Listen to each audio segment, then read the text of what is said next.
Organizer of SaGHAA, Dr. Rasik Ravindra, and Ms. Sulukna, and of course thanks to Minister of Earth Sciences and Polar Technologies, the possibility that we can speak here. Yes, so thank you for the introduction. So I'm coming from the company called Aker Arctic, we can say that we have a very long experience in this field. We have designed more than 60% of the world icebreakers.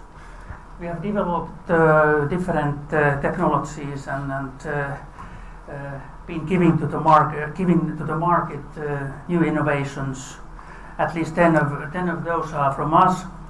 Not to mention about the acid boards, the electric system, propeller system, and double acting ship. All these are coming from us.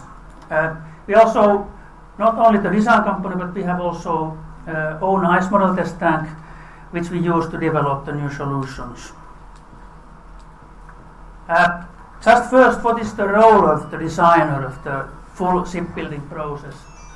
I've here highlighted in red the typical tasks what we are doing when we are entering into the complete ship process. So feasibility study, concept design typically start. This is the most important part of the design task because you give the foundation of the design then. Basic design gives the final approval for the design and ready for the building. But then comes to the shipyard into the picture where they do the detail and production design, and of course they build the ship. Our role is, of course, to support them during that process so that we will not forget the input from the design part. But then, when everything is delivered, we come back to the field and we do the ship full-scale test in ice.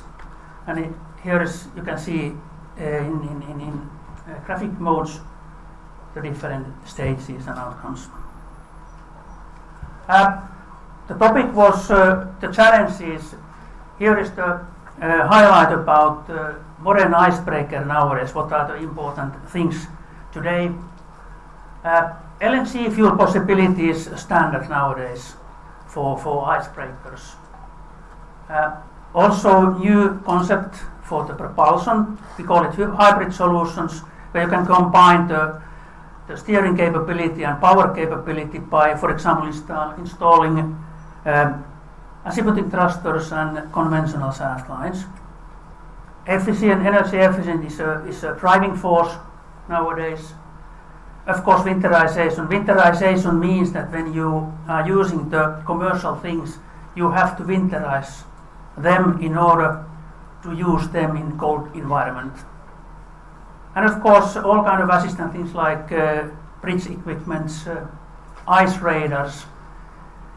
We should avoid the ice as much as possible to try to find the route where we can avoid the ice in order to save energy. That's the target for this. I would say that the most modern icebreaker in the world at the moment is Polaris, which we designed about 4 years ago, and it was built 2 years ago. This is using LNG fuel, and it's very modern.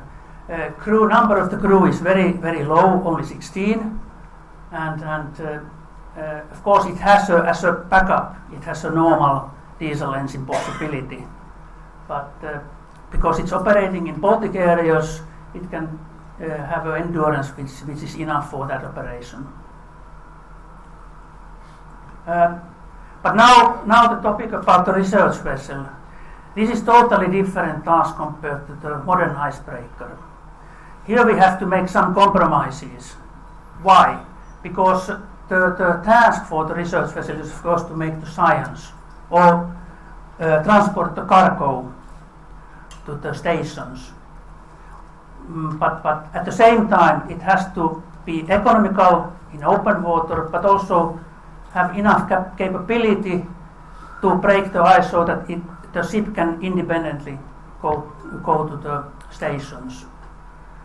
Here I have just highlighted some of the challenges. So of course combinations, different combinations, operation modes, how much you have the open water operation, how much you have ice breaking operation. It has an influence on the design. Then ice class selection, it's a very big thing for the cost. If you make a mistake there, of course, you have if it's too low, then you have to somehow be careful with the operation. If it is too high, then it's too costly. And the key thing here is how you know the operation area. That's the key thing here. Also, we have to remember that if you just pick up the design requirements from the notations, it has very, very big cost also, effect on the cost of the ship.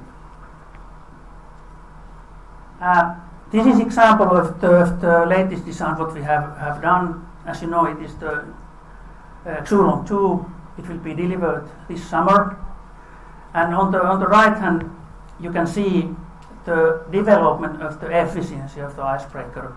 You can see that we have been able to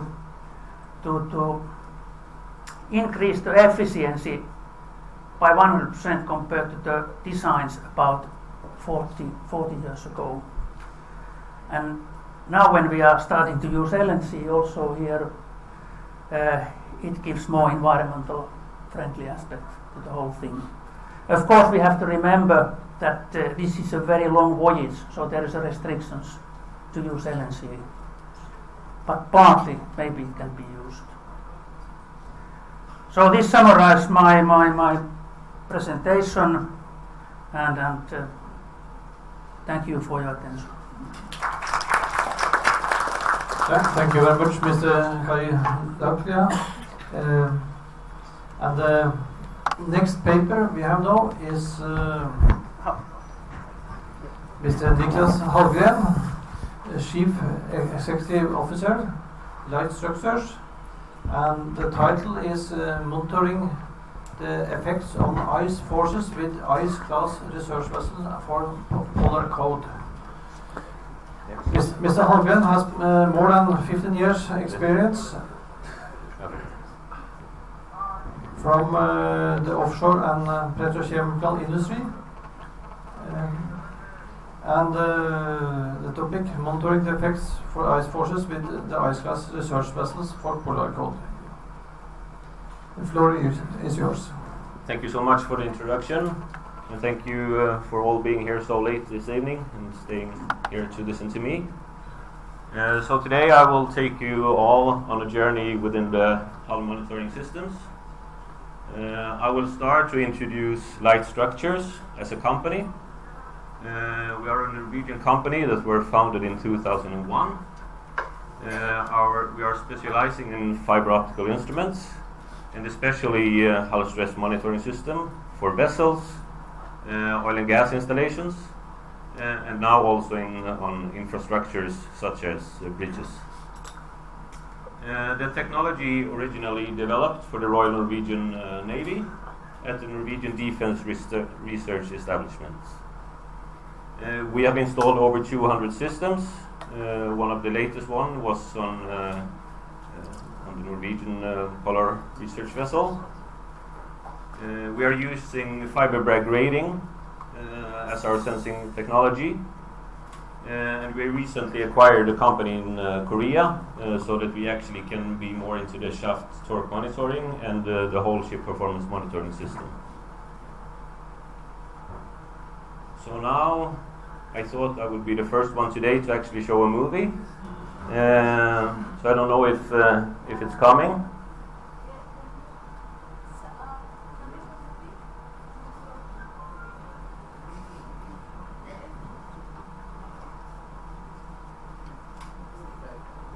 Okay, I wasn't the first. Technology. Okay, so hull stress monitoring. Why monitoring is important? Well, it has one big thing in it. So if you have a look at this picture here of a MOL ship, because we want to avoid this. And you can't avoid this without having full overview of your hull. So again, hull stress monitoring system. All the leading class societies recommend hull stress monitoring systems, such as DNV-GL, ABS, KR, LR.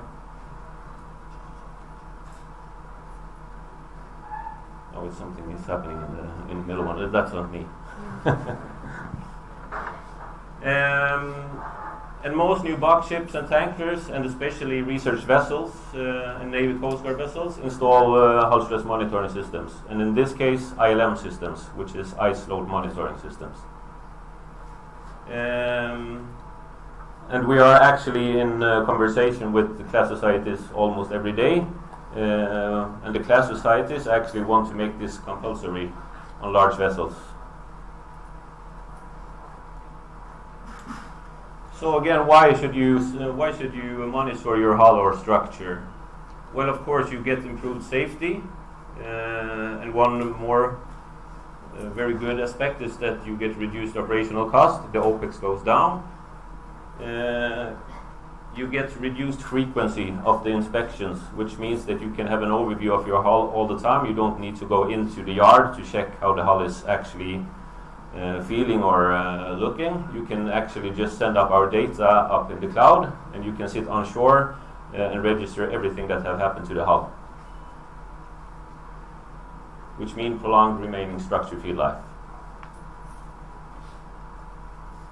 Here it is again, just showing the AFM, which is active fatigue management, which you can use for planning and optimization. You can send all the data up to your own database, or you can choose an open database, so you can sit on shore, as I told you earlier, and you can download all the data, and you can do reports and management, and then you can follow the ship at all time. So now to the interesting part, the ice load monitoring. It was actually developed in collaboration with a number of Norwegian project partners back in 10-12 years ago. As you can see here, we have TK Corporation, we have Innovation Norway, DNV-GL, and of course the motivation is the risk and challenges of sailing in ice-infested waters, as you can see here. And of course you can see it here, what happens when you sail in ice. So on the concept system, we installed, we instrumented 9 frames with fiberbrad grating optical strain sensors. We had 54 strain gauges in 25 different locations. It was a combination of 45 degrees shear sensors and triaxial rosette sensors. So if you see at the picture here, you can see here in the bow, and also you can see here, you see that there. So load and samples for instrumental location. This is on Cave by Svalbard, a Norwegian ship. We are doing fully finite element models of the ships after it had went through the ice. Here you see our optical cables, and the sensors you can't see because they are overpainted here right now. But here you can see the data coming out where the damage is. And exactly the same here, the operator can see at all time when operating the ship. So on commercial projects, the experience is that the shear in frames spanning the ice level provides the most quantitative results that are most easily interpreted. And some later projects that we had also supplemented with bending sensors on frames and longitudinals and or plate field rosette sensors like here. So here you see one polar research vessel. Here you see a big SCF vessel. They all have ice load monitoring system installed. So ice load monitoring on a typical research vessel. This is just an example of the layout when you get the load overview. So if the maximum ice load reaches, for example, 50%, then this green here will turn into orange, for example. That means it's a warning. If it turns into red, then you need to stop. Then you're damaging the hull. On this one here, it's 15 pairs of shear sensors on 15 frames.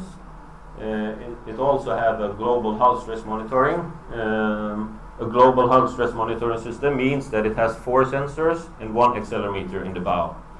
That's what the MBGL and the class society says that you need to have the HMON class in the regulations. So here you can see an accelerometer in the bow. So this is just parameters in the system. I'm not going through all this.